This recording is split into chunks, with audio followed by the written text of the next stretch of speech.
Página 22 de la guerra, capítulo 2, el fin y los medios en la guerra. Al haber determinado en el capítulo anterior la naturaleza compleja y variable de la guerra, corresponde ahora considerar qué influencia ejerce ésta sobre el fin y los medios de la guerra. De inquirir, en primer término, cuál es el propósito hacia el cual debe encaminarse la guerra total. De modo que sea el medio adecuado para alcanzar el objetivo político, nos encontramos con que aquel es tan variable como lo son el objetivo político y las circunstancias particulares de la guerra. De comenzar ateniéndonos una vez más estrictamente a la teoría pura de la guerra, estamos obligados a decir que el objetivo político debe ser situado realmente fuera de la esfera de la guerra. En efecto, siendo la guerra un acto de violencia para obligar al enemigo a acatar nuestra voluntad, entonces, en cada caso, todo dependerá solo y necesariamente de derrotar al enemigo, es decir, de desarmarlo. Este objetivo que se deduce de la teoría pura, pero que cuenta en realidad con muchos casos similares, será examinado ante todo a la luz de esa realidad. Más adelante, cuando consideremos la planificación de una guerra, abordaremos con mayor detención lo que significa desarmar a un Estado.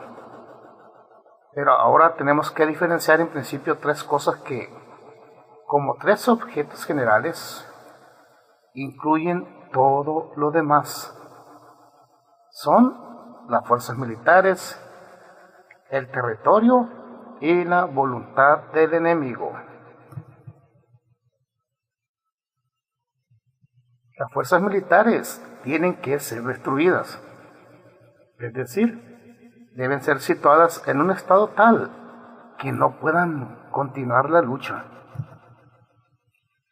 Aprovechamos la ocasión para aclarar que la expresión destrucción de las fuerzas militares del enemigo debe ser siempre interpretada únicamente en este sentido: destrucción de las fuerzas del enemigo. El territorio debe ser conquistado porque de un país pueden extraerse siempre nuevas fuerzas militares.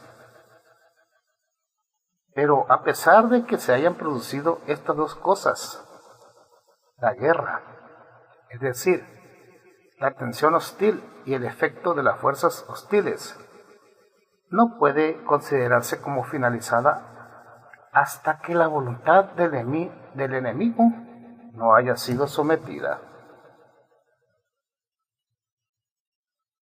Es decir, hasta que el gobierno y sus aliados hayan sido impelidos a firmar la paz, o hasta que la población haya sido sometida. En efecto, aunque se cuente con una posesión completa del país, el conflicto puede estallar nuevamente en el interior o mediante la ayuda de los aliados.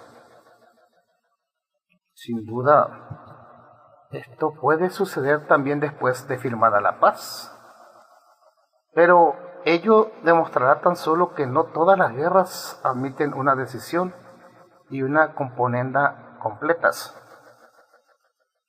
Incluso en este caso, la firma de la paz extingue siempre, por su mera eclosión, una serie de chispas que pueden haber permanecido ocultas, y las tensiones se aflojan porque el ánimo de aquellos que se sienten abocados a la paz, de los que siempre abundan en todas las naciones y en todas las circunstancias, se aparta por completo de la idea de resistencia. Sea como fuere, hay que considerar siempre que con la paz se llega a un fin y que con ella la guerra finaliza. De los 3 puntos que hemos enumerado, las fuerzas militares son las destinadas a la defensa del país. El orden natural marca que son ellas las que deben ser destruidas primero. Luego habrá que conquistar el territorio y como resultado de estos 2 triunfos y de la fuerza que entonces se posea, el enemigo será impelido a firmar la paz. Por lo general, la destrucción de las fuerzas militares del adversario se produce de manera gradual y es sucedida de inmediato por la conquista del país en una medida pertinente. Estos 2 hechos reaccionan por lo común uno respecto del otro, ya que la pérdida de territorio contribuye a debilitar a las fuerzas militares. Pero este orden no es en absoluto indispensable y no siempre ocurre así.